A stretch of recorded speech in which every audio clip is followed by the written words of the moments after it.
ในปารมีธรรมพระเถระครูบาอาจารย์พระภิกษุสงฆ์สามเณรทุกตนทุกองค์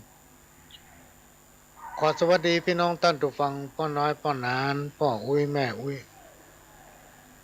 ที่รับฟังรายการจากสถานีวิทยุกระจายเสียงพระพุทธศาสนาแห่งชาติและสังคมขึ้นเพื่อการศึกษาพระพุทธศาสนาและวัฒนธรรม FM 104.50 เมกะเฮิรตซ์จากวัดไฟหินวัดไฟเห็นตั้งอยู่หลังมหาวิทยาลัยเชียงใหม่ตำบลสุเทพอำเภอเมืองจังหวัดเชียงใหม่